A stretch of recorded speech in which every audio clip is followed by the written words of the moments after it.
What it do, YouTube, and welcome back to another solid reaction. And today we'll be checking out this story proves that Michael Jordan is a psychopath. Now, if you don't think Michael Jordan is a psychopath, let me explain something to you.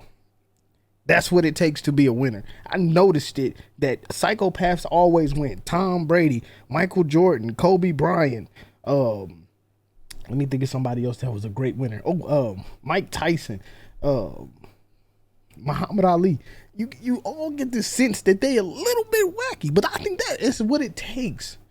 I think that's what it takes to be a stone cold winner. You have to be committed to the point where it's almost psychopath. Like you almost like a psychopath to whatever you doing.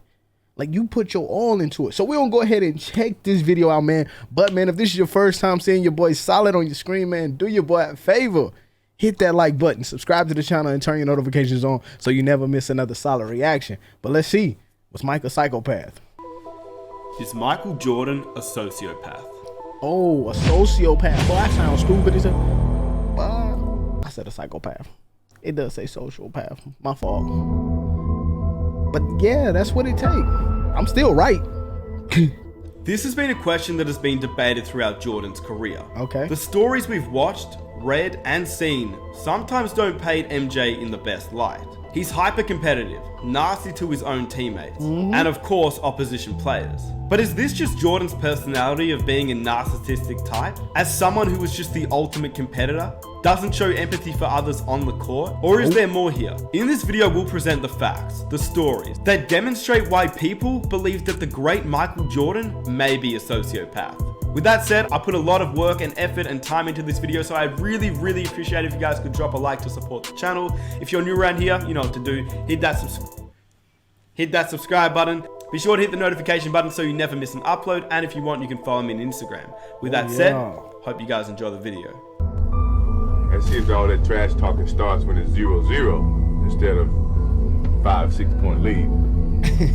That's where it starts. Let me make this very clear.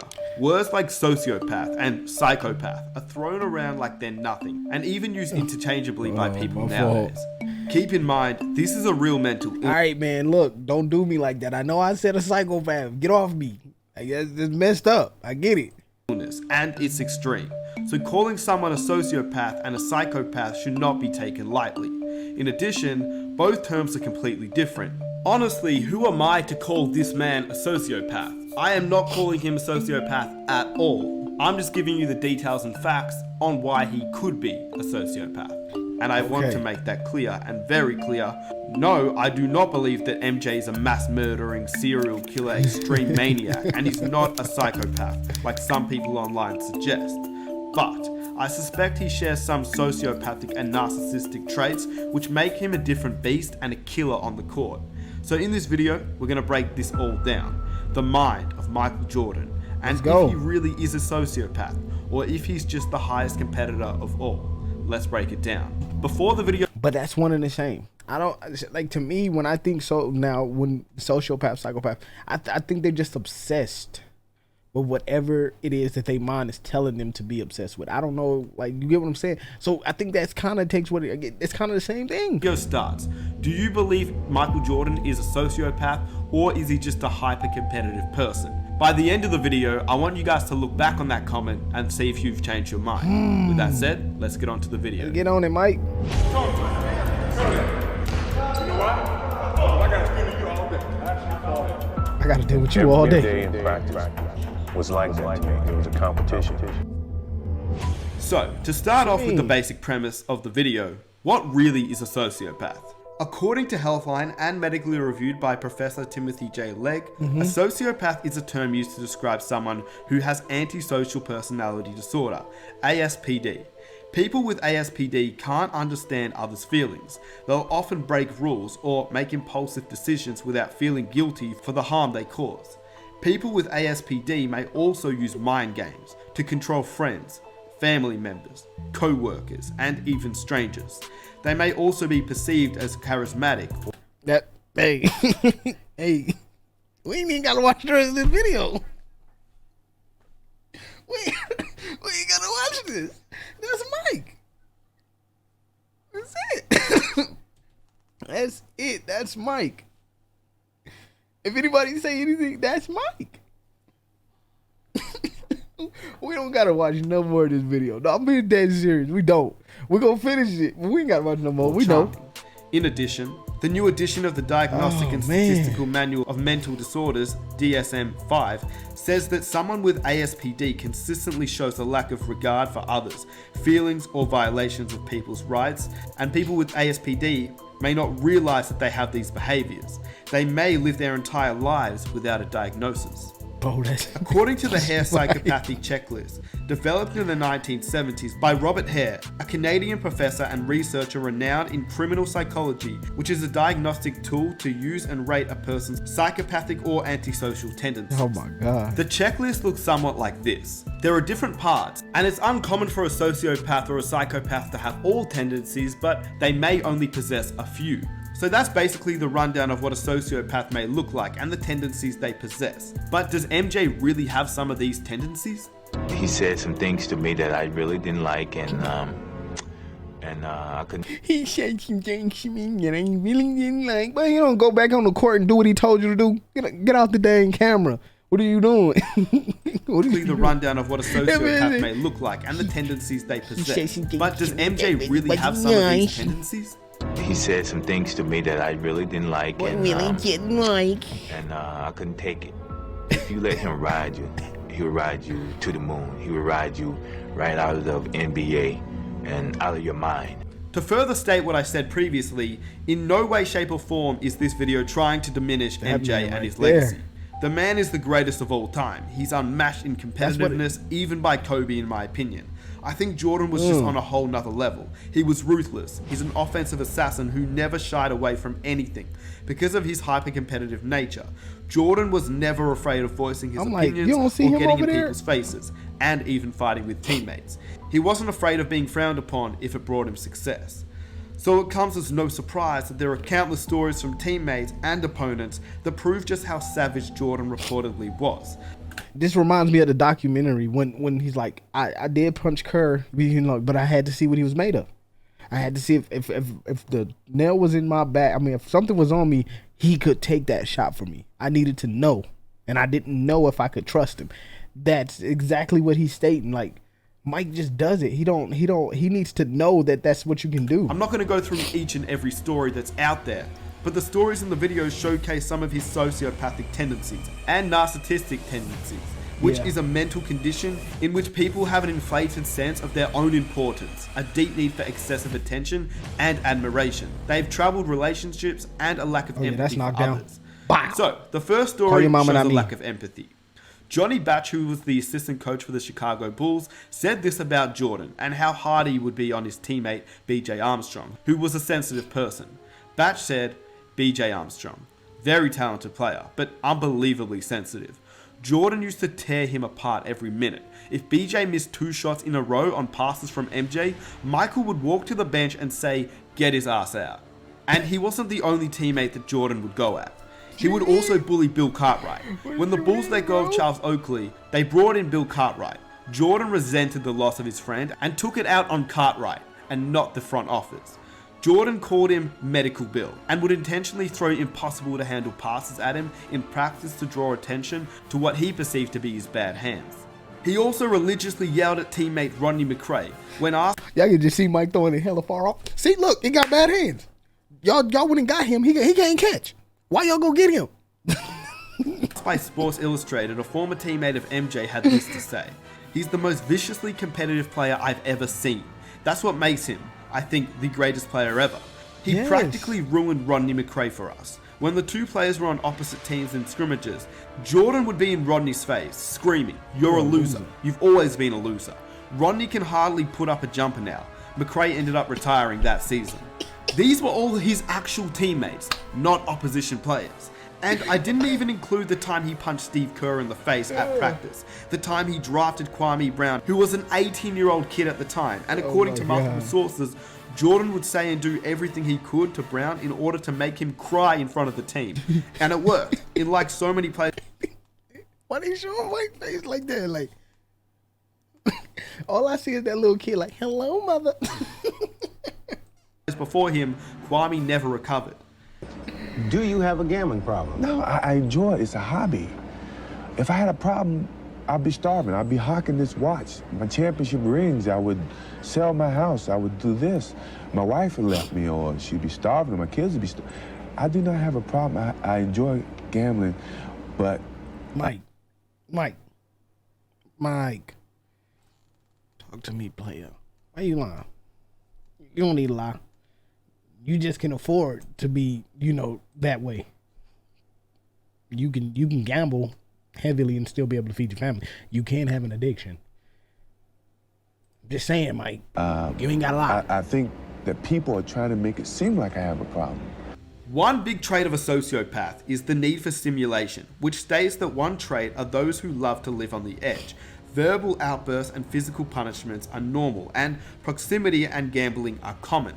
And I think we all know by now, MJ was a historically notorious gambler. He had an addictive personality, and gambling controlled a lot of his life. He used to cheat his own teammate Scottie Pippen out of money too. The story goes that one day, before a Bulls contest, the GOAT reportedly arrived in Chicago Stadium early, about the same time that the operations crew was running through pre-game preparations. I love them Corvettes, This included putting together in-arena games where 3 cartoon bulls raced and the crowd would guess the winner. Amin El-San recounted a story on the episode of Zach Lowe's Hey, I remember this story. Mike had him play like a couple weeks ago. He made him replay it while him and Scottie Pippen guessed, and he got it right because he already knew because he had them put the tape on. The Low Post, about how Jordan would leverage the intel he acquired to cheat Pippen out of $100 per game. There's a story of Michael Jordan back in the old Chicago Stadium. They show up really early, get his shots up, on game day. And, if you show up to an arena early enough, you'll see the game house people basically go on a dry run through everything from the national anthem to the... And one of the things they have is, that thing where it's like the 3 bulls or 3 whatever flying and who's going to win. And they, And so Mike is watching this, is like, oh, you guys already know? And the guy says, yeah, it's all pre-recorded. He's like, all right, so you know who's going to win tonight, right? And he says, yeah, the red one. Like, all right, cool. Fast forward, game, timeout, Phil's drawing up some play. Mike goes to Scott, he said, $100 the red one wins. No, I was gonna say there's no way this doesn't involve wagering. Yeah, I was and then proceeds to do this for the rest of the season. And Scotty never catches on.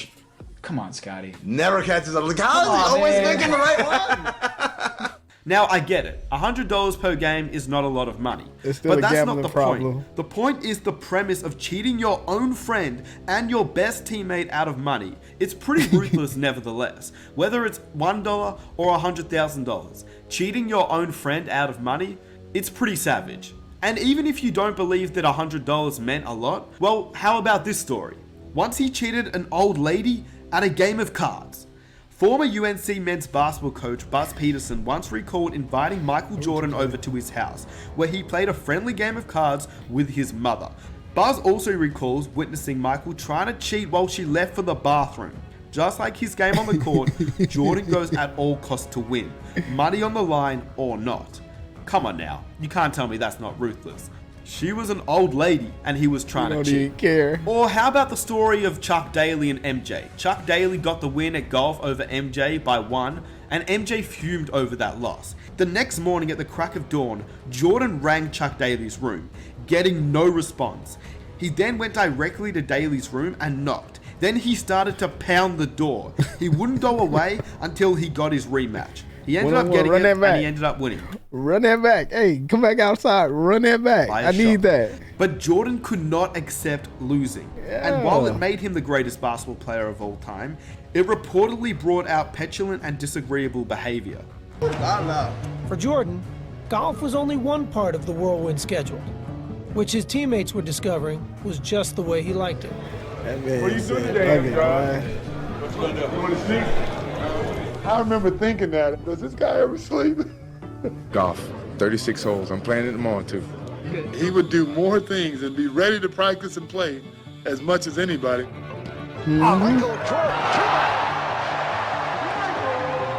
The thing that I remember the most was going out and playing golf with Michael Jordan before a game. And I thought, and I'm going to be exhausted tonight.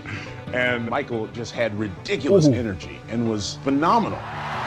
I felt like I was running in quicksand a little bit. And so, it gave me a whole nother level of respect for kind of the freak of nature that he really is. Grab that plate of food, Jim. We played cards in Magic Room till 5 o'clock in the morning pretty much every night. It was so much fun. Right, homie? Yeah, I'm tired. He was like a bionic guy, or he'd play cards, play golf, play basketball. Jordan! Finished. I don't know when he ever slept. You're not supposed Finally, to. after Mike said, I'll sleep when I'm dead. Give me my bag right a now, though, ball while I'm game, here. he was just lying down. And I looked at him, I said, I think that's the first time he's gone to sleep on the whole trip. Just yawning. Now, of course, Jordan wasn't and isn't the only winner who may have been a sociopath. It can be argued that some of the most famous people on this world are sociopaths. It's what gives them that edge over the norm. For example, Steve Jobs. Absolutely. Yeah, there's definitely something there, especially if you're in competitive sports or something like that, where there's nothing you hate more than losing. Yeah, but Jamie was talking about Kobe Bryant, about what a psycho he was when he was training. And they always say that about Michael Jordan, and of course Mike Tyson was like that. Yeah. Kobe said he learned it from Michael. That's like what he passed on to him. Interesting. There's such a rare person. Yeah, you know? and it's rare that you could probably stand to be around them. Yeah, that's especially like your kind of your tech billionaires, or, right? Like Steve Jobs, like known by everyone as a extreme. Yeah, right. He was just a. There's no way around it. Yeah, brutal. Do you remember that video? There's a video. It's he's demonstrating an Apple product, and he can't get this camera to work, and he's pressing on these buttons. It doesn't work, and he throws it at the engineer with this like pursed lips. And he's like, "Here, you fix it. See if you can get it to work." Yeah, and he just wants you fucking loser. I'm in front of 1 million people. Yeah, and he can't. He can't lose his mind. This article reads, Steve Jobs seems to have been sociopathic, psychopathic, a narcissistic, or a cocktail of three. The evidence is overwhelming on this point. Before Apple began as a company in 1976, Steve Jobs screwed his Apple co-founder Steve Wozniak over fees and bonuses that Atari paid Jobs to design a chipset for the game Breakout. Jobs arranged the deal with Atari and then gave his work to his good friend Woz, with a promise of a 50-50 revenue split. When it all settled out, Jobs kept $4,250 and only gave Wozniak $750. Jobs then lied to Wozniak about the payout amount. Come on, does that not sound like something MJ would do? It sounds like the same type of person, just within another job. They're both living legends who just had that killer instinct and needed to win at all costs. I gotta get more than you got. Steve Jobs went furious at his employees, and so did MJ on his teammates. It's the risk-taking, the gambling, the dominance and trash talk, his overall charm, and the way that he was immensely cruel for the feelings of others, especially his own teammates. It just makes me question how much of the trait fits into becoming a sociopath. But at the same time, he was productive, successful, and clearly able to be around people. He didn't have a lot of friends, but he had a lot of competitors who ended up being cordial later down the line. He was a functioning human being that reached the highest level in his profession. He was able to know when to pass the ball to win a game, even to the same teammate he would punch in the face. He genuinely tried to make his teammates better. He comes up, I'll be ready. In situations like that. Michael, in traffic, to Curl, 15 foot. Despite sometimes being hard on them. So in the end, one can speculate. Is he really a sociopath? I think so. That's the question. And I hope you guys enjoy the video. I think he is, and it's just because Mike is just one of them players who just don't know how to not win. Everything is about winning. If he loses a game, I'm pretty sure he racing to the locker room because he got to be the first one there. I'm pretty sure he the first one on the bus because he feel like he got to be the first one to do everything. Like if he go get something to eat and he see you eat 2 burgers and he only had 1, best believe he going back to get 2 more. Make sure he get his 3 because he ain't gonna let you just one up him like that. That's not gonna happen on Mike Watch. But man, if y'all guys did enjoy this video, man, and y'all want to see me react to some more videos like this, man, make sure y'all hit that like button, subscribe to the channel, and turn your notifications on so you never miss another solid reaction. I will see y'all in another video. Peace.